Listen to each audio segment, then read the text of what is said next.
Mga kaubayan, itong video na ito ay tungkol sa halamang gamot na ito. Ito yung tinatawag naming Rochelle. Itong Rochelle na ito ay marami po tayong benepisyong nakukuha sa halamang gamot na ito. Ito ang ginagamot po namin sa mga high blood. Sa high blood po, mga kaubayan, napakabisa po sa high blood ito. At ito din po ang iginagamot namin sa mga makolesterol. At yung pampalinis po ng dugo.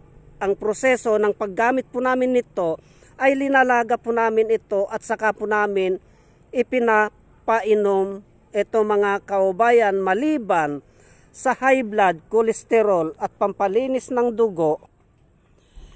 Ito ay may kakayahan na gumamot ng hika. Yung hika po, mabisa po ito sa hika. Yung mga nagbabara na plema dito sa dibdib, yung nahirapan pong huminga, mga kaubayan, ay itong Rochelle na ito ang iginagamot po namin. Sa nahirapang huminga sa hika po ito. Ang ginagawa po namin dito ay kumukuha po kami ng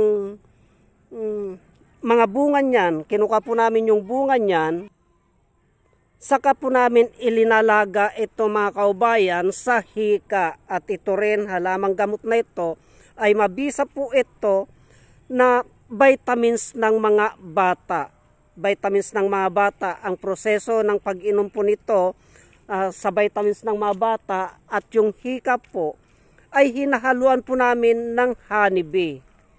Ito mga kaubayan, kumukuha po kami ng marami nito, katulad nito, ang daming bunga niyan, ay kumukuha po kami niyan at hinahaluan po namin ng honeybee o kaya i-blender po namin o pinapakuluan po namin.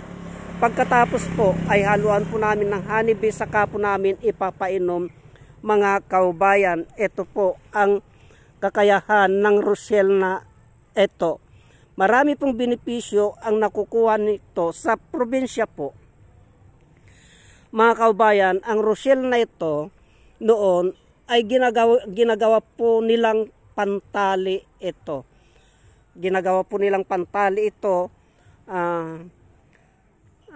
Kinukuha nila itong balat na ito at pinipilipit po nila at ginagawa pong pantali, mga kaubayan. Huwag po nating baliwalain ang kakayahan ng halamang gamot na ito na panglunas sa mga karamdaman. Kasi marami po tayong benepisyo na nakukuha dito sa halamang gamot na ito mga kaubayan. Marami pong salamat.